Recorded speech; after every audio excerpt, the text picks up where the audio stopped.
یہ ابن حجر کا ایک اقتباس ہے میرے سامنے، لکھتے ہیں اور سب سے مشہور قول یہ ہے کہ فطرت سے مراد اسلام ہے اسی آیت پر، اور وہ کہتے ہیں کہ ابن عبد البر نے لکھا ہے کہ یہی سلف صالحین کا قول ہے۔ مفسرین کا اس بات پر اتفاق ہے کہ فطرت اللہ التی فطر الناس علیہ سے مراد اسلام ہے اور اسلام سے مراد فطرت ہے۔ ابو ہریرہ نے یہ فرمایا ہے، ابن حجر لکھتے ہیں کہ یہ جو روایت ہے کہ کل مولود یولد علی الفطرہ کی روایت بیان کر کے کہ چاہے تو یہ آیت پڑھ لو فطرت اللہ التی فطر الناس علیہ یا چاہے یہ حدیث پڑھ لو، تو میرا سوال آپ سے یہ ہے، عام طور پر یہ کہا جاتا ہے کہ جو اعتراض ہوتا ہے، جن اعتراضات کی ہم فہرست کو لے کے چل رہے ہیں، کہ اس میں جو سلف کا فہم ہے، جو ہمارے پرانے صحابہ ہیں، تابعین ہیں، ان کے فہم سے آپ نے اختلاف کر دیا ہے مختلف معاملات میں۔ میں اسپیسیفکلی اور بڑی دیانتداری سے میں پوچھنا چاہوں گا، اور یہ بطور دلیل نہیں کہ آپ نے سلف کی بات آپ کی تائید میں، لیکن کیا امر واقعہ یہی ہے کہ اس معاملے میں آپ میں اور سلف میں کوئی اختلاف نہیں ہے؟ ادنا درجے میں کوئی اختلاف نہیں۔ یہی مذہب تھا صحابہ کا، یہی مذہب تھا سلف کا، ایسے ہی دیکھتے تھے وہ۔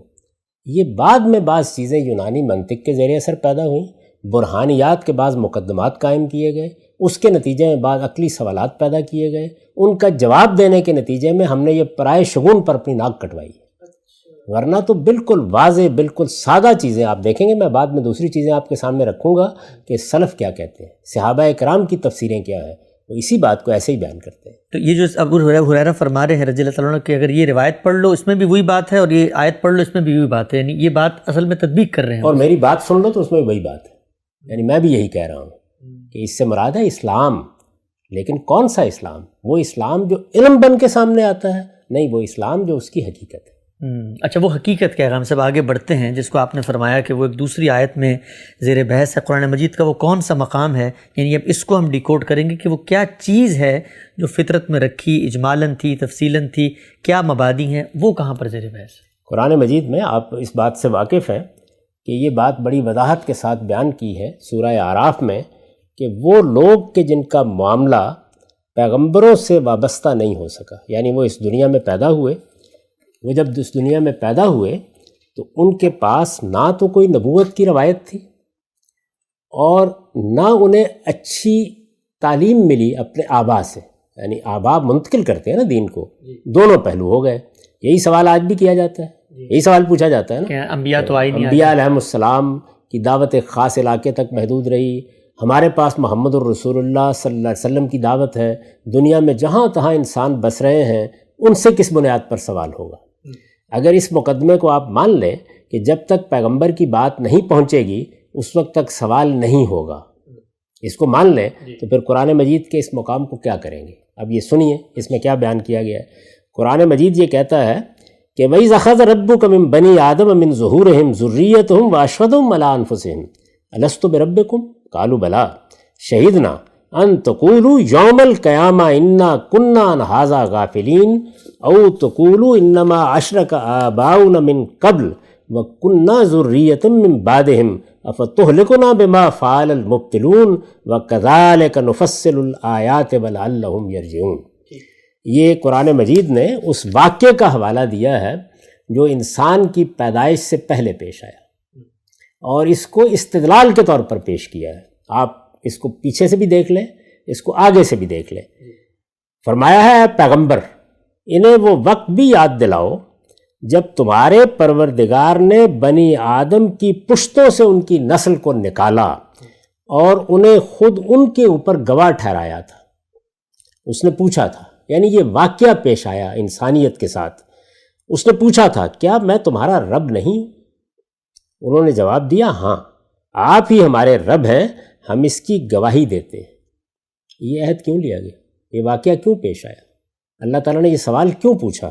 اس کا جواب دیا ہے یہ ہم نے اس لیے کیا کہ قیامت کے دن تم کہیں یہ نہ کہہ دو کہ ہم تو اس بات سے بے خبری رہے، یعنی کسی پیغمبر کی دعوت ہم تک نہیں پہنچی، ہمیں یہ بات بتائی نہیں گئی۔ قیامت کے دن یعنی آپ دیکھیے کہ صرف یہ نہیں بیان کیا کہ میں نے تمہارے ساتھ یہ معاملہ کیا تھا، یہ بیان کیا ہے کہ اس کی بنیاد پر قیامت کے دن حجت قائم ہوگی اور تم مسئول ٹھہرائے جاؤ گے، یعنی مواخذے کی بنیاد ہو جائے گی، مواخذے کی بنیاد۔ یعنی یہ کہا کہیں یہ نہ کہہ دو کہ ہم تو اس بات سے بے خبری رہے، یا اپنا یہ عذر پیش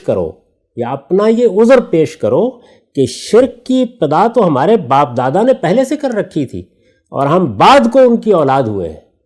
یعنی یہ جو کچھ بھی ہمیں دین کی میراث ملی وہ اپنے آباء و اجداد سے ملی، تو ہم کیسے حقیقت کو جانتے ہیں؟ اللہ تعالیٰ اس عذر کو قبول نہیں کر رہے۔ پھر کیا آپ ان غلط کاروں کے عمل کی پاداش میں ہمیں ہلاک کریں گے؟ یعنی یہ وہ بات کہیں کہیں نہ، تو فرمایا ہم اسی طرح اپنی آیتوں کی تفصیل کرتے ہیں اس لیے کہ لوگوں پر حجت قائم ہو اور اس لیے کہ وہ رجوع کریں۔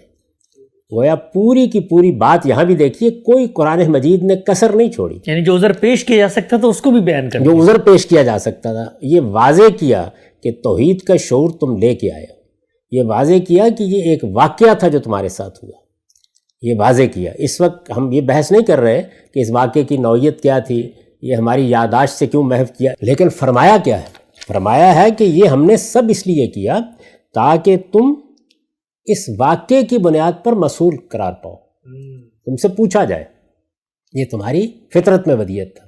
آپ یہ دیکھیے کہ میں تو بار بار یہ کہہ رہا ہوں نا کہ یہ ایک واقعہ پیش آیا۔ استاذ امام امین حسن اصلاحی بھی اس کو ایک واقعے کے طور پر مانتے ہیں، مولانا سید ابو اللہ صاحب مودودی نے بھی اس کو ایک واقعے کے طور پر مانا ہے اور تفہیم القرآن میں اس کے دلائل دیے ہیں۔ لیکن ہمارے ہاں عام طور پر ہمارے اسلاف اس کو فطرت کے بیان کے طور پر بھی لیتے ہیں، گویا ایک تمثیل ہے، دونوں میں کوئی فرق واقع نہیں ہوتا۔ نتیجے میں کوئی فرق یعنی ایک صورت میں یہ ہوگا کہ واقعہ پیش آیا اور دوسری صورت میں یہ ہوگا کہ یہ در حقیقت فطرت کے اندر جو علم دیا گیا ہے اس کی تمثیل ہے، اس کا بیان۔ لیکن نتیجہ تو ایک ہی ہوا، نتیجہ ایک ہی نکلے گا، یعنی تم توحید کا علم لے کے آئے ہو۔ یہ بات کہ میں تمہارا پروردگار ہوں، میری معرفت کی بنیاد تمہارے باطن میں رکھی گئی ہے، کیونکہ اور صرف اتنا نہیں کہا کہ یہ ایک استعداد ہے جو رکھ دی گئی ہے، پیغمبر آئیں گے وہ اس استعداد کی بنیاد پر اپنی دعوت پیش کریں گے۔ قرآن مجید یہ کہہ رہا ہے کہ تم میرے سامنے قیامت میں کھڑے ہو کر یہ عذر نہیں پیش کرو گے کہ ہمارے پاس پیغمبر نہیں آئے تھے، ہم تو اس سے بے خبر ہی رہے۔ اور یہ بات تو واقعی ہے، یہ تو تمثیل نہیں ہو سکتی، قیامت میں مواخذہ ہوگا، یعنی قیامت میں مواخذہ ہوگا، اس کا نتیجہ بیان کیا ہے۔ اس میں بھی کچھ چیزیں سن لیجئے۔ انسان کو اس دنیا میں امتحان کے لیے بھیجا گیا، یہ میں نے لکھا ہے اس پر، اس لیے یہ واقعہ تو اس کی یادداشت سے محو کر دیا گیا ہے، لیکن اس کی حقیقت اس کے صفحہ قلب پر نقش اور اس کے نہاخانہ دماغ میں پیوست ہے، اسے کوئی چیز بھی محو نہیں کر سکتی۔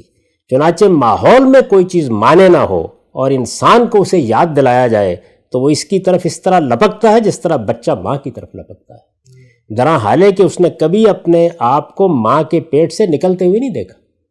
یہ مثال اس لیے دی ہے کہ یہ واقعہ بھی انسان کی یادداشت سے محو ہوتا ہے، جی، لیکن یہ ایک واقعہ ہے، ہوا ہوتا ہے، اسی کی بنیاد پر ماں کے حقوق قائم ہوتے ہیں، اور اس یقین کے ساتھ لپکتا ہے جیسے کہ وہ پہلے ہی سے اس کو جانتا تھا۔ وہ محسوس کرتا ہے کہ خدا کا یہ اقرار اس کی ایک فطری احتیاج کے تقاضے کا جواب تھا جو اس کے اندر ہی موجود تھا۔ یعنی انسان جس وقت اللہ تعالیٰ سے متعارف ہوتا ہے، اس کے سامنے خدا کی معرفت کے دلائل رکھے جاتے ہیں تو اس کا باطن اس طریقے سے اس کو قبول کرتا ہے، اس نے اسے پا لیا ہے تو اس کی نفسیات کے تمام تقاضوں نے بھی اس کے ساتھ ہی اپنی جگہ پا لی ہے۔ اس کے جو نتائج بیان کیے ہیں قرآن مجید نے کہ اس کی بنیاد پر میں تم سے مواخذہ کروں گا، ورنہ تو بیان یہ ہونا چاہیے تھا کہ یہ دیکھو میں نے تمہاری فطرت میں یہ رکھا ہے، لہٰذا پیغمبر کی دعوت آئے تو تم مکلف ہو کہ اس کو قبول کرو۔ وہ ایک دوسرا پہلو ہے، پیغمبر کی دعوت بھی اس لیے قبول کی جائے گی کہ تمہاری فطرت کے اندر اس کے بنیادی مقدمات موجود ہے، لیکن یہاں تو قرآن مجید نے ساری بساط ہی الٹ دی۔ انہوں نے کہا اس کی بنیاد پر مسئول ٹھہرایا جاؤ گا، اس کی بنیاد پر پوچھا جائے گا۔ میں قیامت میں یہ عذر قبول نہیں کروں گا کہ ہمیں آبا کی روایت ملی تھی، وہ شرک ہی کر رہے تھے، میں اس کو قبول نہیں کروں گا کہ تم کہو کہ ہم تو اس سے بے خبر رہے۔ چنانچہ اس پر بھی میں نے اس کے مقتضیات کو واضح کیا ہے۔ یعنی جہاں تک توحید اور بدیہات فطرت کا تعلق ہے، ان کے بارے میں مجرد اس اقرار کی بنا پر، یعنی یہ جو اقرار لیا گیا لست بربکم، بنی آدم کا مواخذہ کیا جائے گا، پوچھا جائے گا ان سے انحراف کے لیے کسی کا یہ عذر خدا کے ہاں مسموع نہیں ہوگا، یعنی سنا نہیں جائے گا کہ اسے کسی نبی کی دعوت نہیں پہنچی یا اس نے یہ انحراف خارجی اثرات کے نتیجے میں اختیار کیا تھا۔ دونوں ہی عذر ہو سکتے تھے، دعوت نہیں پہنچی، میرے ماحول میں یہ چیز موجود تھی، دونوں کی نفی کر دی، اور اس کے ذمہ دار اس کے باپ دادا اور اس کا ماحول ہے۔ قرآن کا ارشاد ہے کہ انسان کے باطن کی یہ شہادت ایسی قطعی ہے کہ ہر شخص مجرد اس شہادت کی بنا پر اللہ کے حضور میں جواب دے۔ یہ قرآن مجید کا بیان ہے۔ اب یہ دیکھیے کہ یہ میں نے آپ کو قرآن مجید کی آیات سنائی، قرآن مجید کا ترجمہ بتایا، یہ بالکل وہی بات ہے. یعنی جس طرح سورہ روم میں کہا کہ یہ تو تمہاری فطرت ہے دین، وہ کیا تھا اصل میں؟ توحید. یہاں بتایا کہ یہ تمہاری فطرت کیسے بنی، پورا پروسیس بیان کر دیا. اور یہ بھی بیان کر دیا ہے کہ اس کی بنیاد پر تم مسئول ہو، اس کی بنیاد پر جواب دہ ہو. یہ جو نقطہ نظر ہے، اب ہم یہ دیکھتے ہیں کہ کیا یہی نقطہ نظر ہے جو ہمارے اہل علم نے اختیار کیے، تو اس کو بھی دیکھ لیجیے. یعنی ہمارے جو سلف ہیں، ہمارے جو صحابہ تابعین ہیں، بزرگ ہیں، مفسرین، ان کی بات کر رہے ہیں. انہوں نے کیا یہی نقطہ نظر اختیار کیا؟ اسی چیز کو وہ بیان کرتے ہیں یا اس سے مختلف کوئی بات ہے کہ جو انہوں نے بیان فرمائی ہے؟ اس کو بھی دیکھ لیجیے. یہ ابن کثیر ہے. میں اس لیے اسی پہ اکتفا کر رہا ہوں کہ اس میں حقیقت میں سلف کی تفسیر بیان کی جاتی ہے، یعنی اس میں باقی چیزیں زیر بحث نہیں ہوتی. اب یہ جو واقعہ ہے، یعنی جس طرح میں نے وہاں آپ کو قرآن مجید کی آیات سنائی، ان کا ترجمہ سنایا، میں نے جو اس کی شرح کی ہے وہ بتا دی. اب یہ دیکھیے کہ یہ کیا کر رہے ہیں. وہی آیات ہیں، یعنی وہی سورہ اعراف کی آیات. یہ آیات 172 سے 174 تک ہیں. کیا لکھتے ہیں؟ یخبر تعالی، اللہ اطلاع دے رہا ہے کیا؟ انہ استخرج ذریت بنی آدم من اصلابہم، کہ اللہ تعالیٰ نے بنی آدم کو ان کی پشتوں سے نکالا، شاہدین علی انفسہم، ان کے اپنے وجود پر انہیں گواہ ٹھہراتے ہوئے. کس بات کا گواہ؟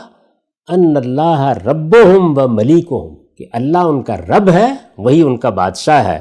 وانہ لا الہ الا ہو، اور اس بات پر گواہ ٹھہراتے ہوئے کہ اس کے سوا کوئی معبود نہیں.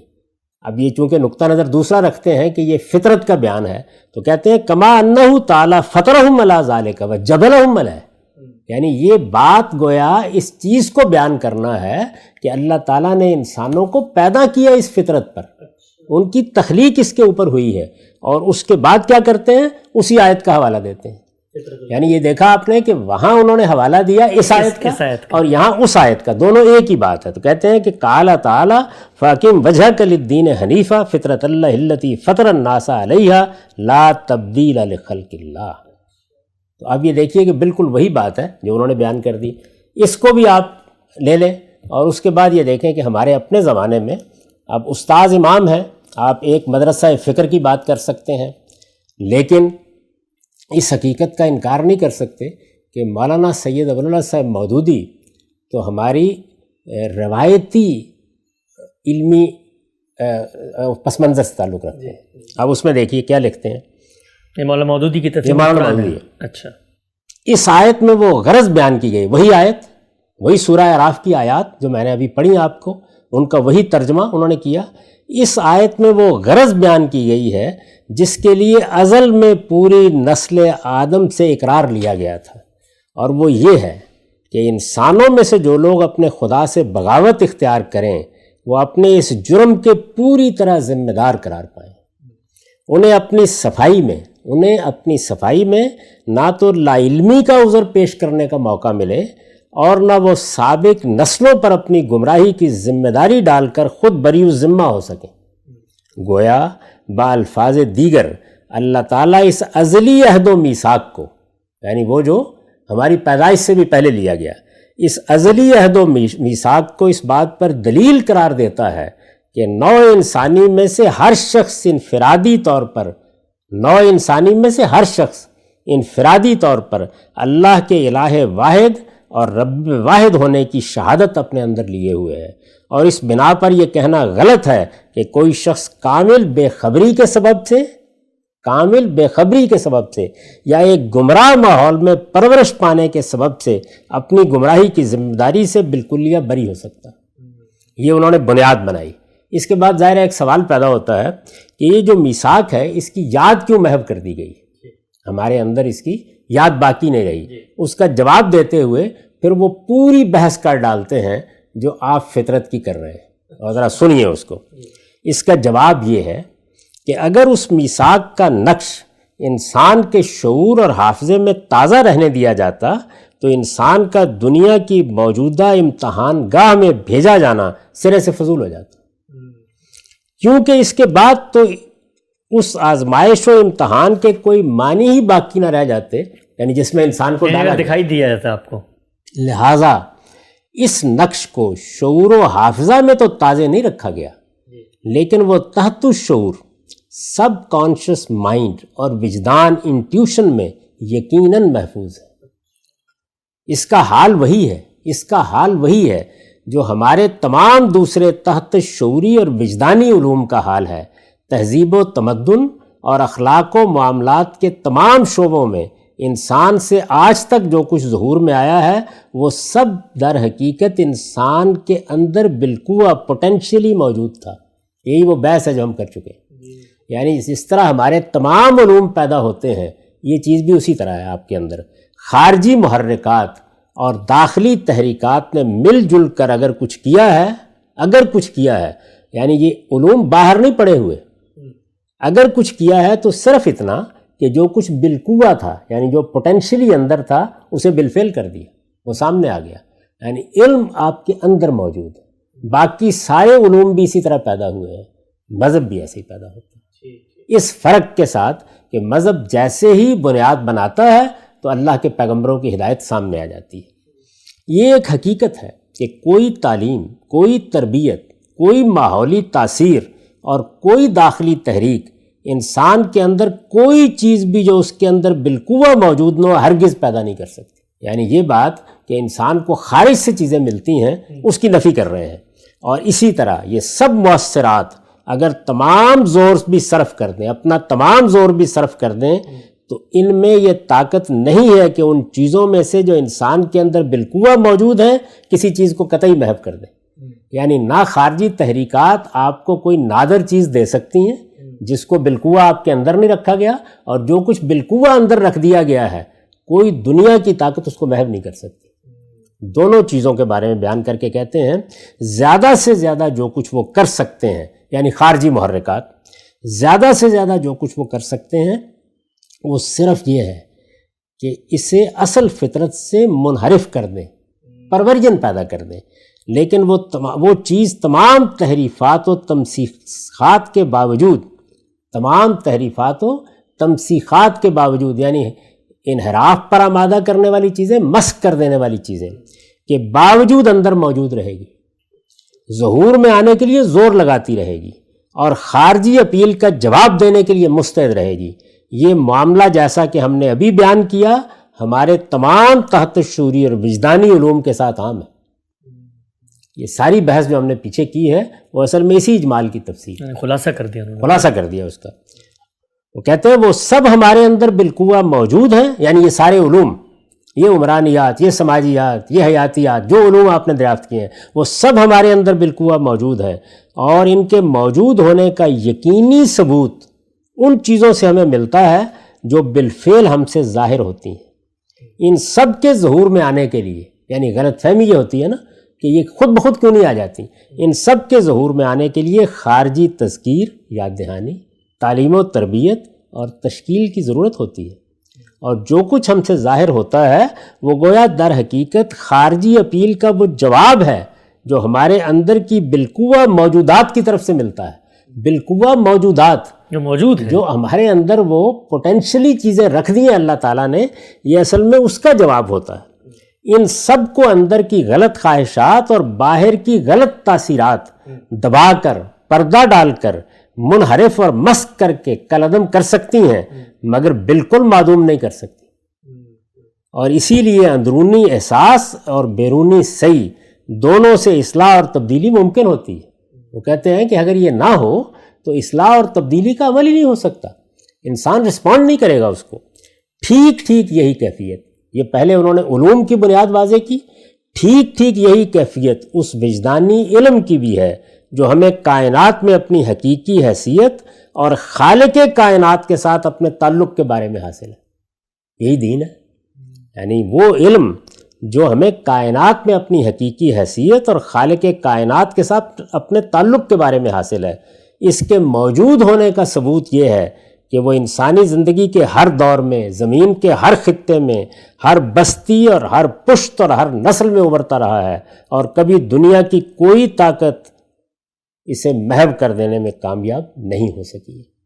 اس کے مطابق حقیقت ہونے کا ثبوت یہ ہے کہ جب کبھی وہ ابھر کر بالفعل ہماری زندگی میں کار فرما ہوا ہے، اس نے صالح اور مفید نتائج ہی پیدا کیے ہیں۔ اس کو ابھرنے اور ظہور میں آنے اور عملی صورت اختیار کرنے کے لیے ایک خارجی اپیل کی ہمیشہ ضرورت رہی ہے. وہ خارج سے ایک اپیل ہوگی. چنانچہ انبیاء علیہم السلام، اب دیکھیے ربط واضح کرتے ہیں، چنانچہ انبیاء علیہم السلام اور کتب آسمانی اور ان کی پیروی کرنے والے داعیان حق سب کے سب یہی خدمت انجام دیتے رہے. یعنی وہ کیا کرتے ہیں؟ وہ خارجی تحریک پیدا کرتے ہیں، وہ تذکیر کرتے ہیں، وہ یاد دہانی کراتے ہیں، اب اس پر وہ متفرع کرتے ہیں. اسی لیے ان کو قرآن میں مذکر، یاد دلانے والے، ذکر، یاد، تذکرہ، یاداشت، اور ان کے کام کو تذکیر، یاد دہانی کے الفاظ سے تعبیر کیا گیا ہے، جس کے معنی یہ ہیں کہ انبیاء اور کتابیں اور داعیان حق انسان کے اندر کوئی نئی چیز پیدا نہیں کرتے، بلکہ اسی چیز کو ابھارتے اور تازہ کرتے ہیں جو ان کے اندر پہلے سے موجود تھی. نفس انسانی کی طرف سے ہر زمانے میں اس تذکیر کا جواب بصورت لبیک ملنا اس بات کا مزید ایک ثبوت ہے کہ اندر فی الواقع کوئی علم چھپا ہوا تھا جو اپنے پکارنے والے کی آواز پہچان کر جواب دینے کے لیے ابھر آیا ہے. تو یہ انہوں نے پورا استدلال بیان کیا ہے اور نفی کی ہے اس بات کی یہ محض استعداد ہے، یہ پورا علم ہے، یہ اندر موجود ہے، بالقوہ ہے، لیکن اس کو خارجی تحریک چاہیے. پھر اسے جہالت اور جاہلیت اور خواہشات نفس اور تعصبات اور شیاطین جن و انس کی گمراہ کن تعلیمات و ترغیبات نے ہمیشہ دبانے اور چھپانے اور منحرف اور مسخ کرنے کی کوشش کی ہے، جس کے نتیجے میں شرک، دہریت، الحاد، زندقہ اور اخلاقی و عملی فساد رونما ہوتا رہا ہے. لیکن ضلالت یعنی گمراہی کی ان ساری طاقتوں کے متحدہ عمل کے باوجود اس علم کا پیدائشی نقش انسان کی لوح دل پر کسی نہ کسی حد تک موجود رہا ہے، اور اسی لیے تذکیر و تجدید کی کوششیں اسے ابھارنے میں کامیاب ہوتی رہی. یہ ایک مفصل بیان میں نے آپ کو اس لیے سنایا کہ یہ بات کہ میں نے کوئی نادر بات کہہ دی ہے، کوئی نئی بات کہہ دی ہے، ہماری پوری علمی روایت اس کے پیچھے موجود ہے. یعنی آپ کے سلف اس کو کیسے دیکھتے ہیں. اب ظاہر ہے کہ ابن کثیر آگے صحابہ کے اقوال نقل کریں گے، حدیثیں نقل کریں گے، یہ بتائیں کہ کیا چیز ہے جو آپ کے اندر رکھی گئی ہے، اور قرآن مجید کی ان آیات کی شرح میں آپ کو یہ سمجھائیں گے کہ یہ اصل میں توحید کا وہ علم ہے جس کو انسان اپنے باطن میں لے کر آیا ہے. ٹھیک ہم سب